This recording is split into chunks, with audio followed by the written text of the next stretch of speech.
Hey everybody, my name is John Wood. I am the newly published author of A Fight to Survive, and soon to be published author of Disability Devotionals and A Mother's Love. Welcome back to the channel. I am Author on Wheels, and this is another video discussing my books, my life, and my fight to survive. If you've just found this channel and you are a writer too, or want to be one, go ahead and click that like button down there, hit the red subscribe button and the notification bell to the right. I invite you to sit down and talk with an author on wheels. The links to the blogs discussing everything that we have discussed in this video and the previous two videos will be linked in the description. On today's video, we will be discussing how to set up your writing station. I'll also be giving you a demonstration of how I set up my writing station, as well as the tips and tricks that I have used to make sure that I keep my writing piece the focus of everything. In our last blog, I promised to give you a comprehensive guide on the topics discussed in the series, and there will be a link in the description for you to download the Google Docs link to the guide. This guide will give you some helpful tips and tricks for making your writing pieces more robust. Now, let's get on with the last video in this series. Today, we will be wrapping up by giving you some helpful tips for setting up your writing station, setting up your writing program, and finally, how to type it up.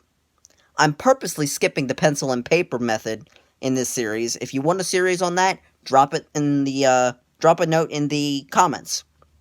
But let's get on with it. You've written your rough draft.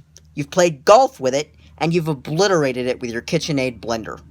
Now it's time to take your hopefully intact writing piece and type it one more time into your writing software.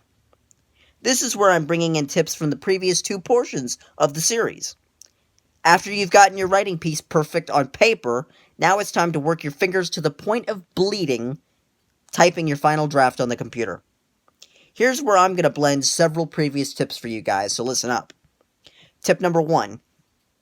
Put yourself in a well-ventilated and well-lit room. As I discussed in the last video, you don't have to go out and rent a storage unit and lock yourself in for 3 days. Just a well-lit room, like I'm sitting in right now, with plenty of light, plenty of air, all that good stuff. Tip number 2, make sure you utilize spell check and punctuation features. I use Google Documents, and I use spell check and all that every 30 seconds. Nothing worse than a piece that looks like it was written by a 4-year-old. Not saying that a 4-year-old can't write a good piece. It's good. Tip number 3 may be a funny one for you guys. Edit your edits. If you've edited something and you don't like the way it came out, edit it again. Tip number 4. Take mental breaks to keep your mind open. Every 10 or 15 minutes, take a break, recollect yourself, and you're good to go. Tip number 5. Have your favorite drink, snack, and music with you to influence your work time. Now that that's out of the way, let's talk about setting up your writing piece on your desired writing program. I prefer, like I said, to use Google Documents to write, as it allows you to save to Google Drive and not take up disk space on your system.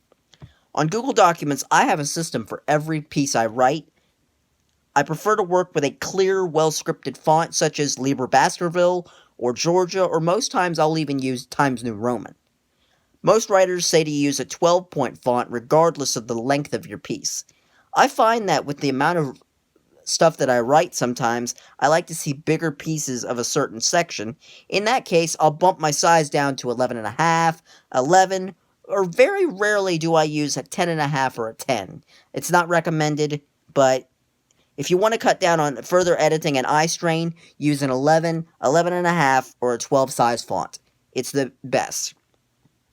In terms of colors, when it comes to editing a certain piece, I will go into more detail here and give you a mini chart on ways to bring color into your piece. Now, in my opinion, unless you're a stuffy college professor, you will want to inject a bit of color into your writing.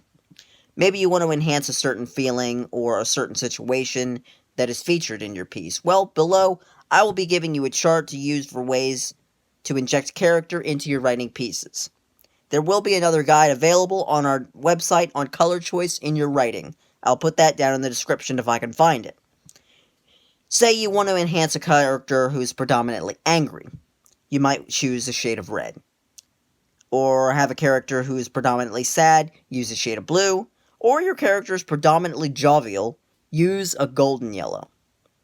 Very rarely will you have these. If you're a serious writer such as I am, my pieces are written predominantly in black. Now that we've turned you into the soon-to-be Bob Ross of writing, let's sit down and begin. We're ready to write, but wait! Your chair is too low to reach the keyboard properly. Your desk is crooked. There's a pile of junk mail on the right from your bank piled in the corner. Take care of the nitpicking setup first. Make sure your chair is the proper height to eliminate slouching, straining, or cramping during your writing period because you're going to be sitting there for several hours. I would invest in a soft padded swivel chair with an adjustable handle to raise or lower the chair to your liking. I'd also invest while you're at it in a quality pair of wireless, noise-canceling Bluetooth earbuds to pair to your phone to block out background noise while you were writing. It helps open the mind to be more creative. Next, I would make sure to have a beverage. I have a water, but you can always get a 12-pack of your favorite soda or something like that to keep at arm's reach or close by. If you can afford it, or you have enough room in your writing space, invest in a quality mini fridge and freezer combo.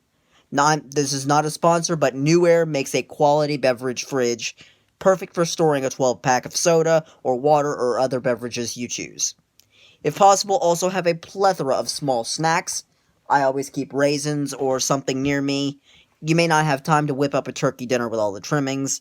Let's face it, you can opt for a sliced turkey breast sandwich with potato chips, it doesn't matter. Just something to keep you from becoming hungry during your time. Just a hint, I always keep a small insulated lunch bag. I'll talk about that in a previous video. I always keep it in my desk packed with crackers or something, so I'm not having to get up as often, even though I'm in a wheelchair and I can move freely. This is also handy for storing ice for canned drinks. Once my writing has been completed, I am able to reward myself with a cold beverage to celebrate the finished product. Now there you go, the last blog of our Writing with Feelings series and the last video in the series. Hopefully I've shown you tips on how to convey feeling, inject character, and word your pieces in the most effective way possible. Now, junior authors, go out and make us all proud. Guys, that is it for this part of the video. That's all we have time for this video. Join me in the office next time when we were going to discuss another series that I'm starting for you guys. But until then, this is Author on Wheels telling you that your life is a story, and I'm imposing the question of how are you going to write the next chapter. See you soon.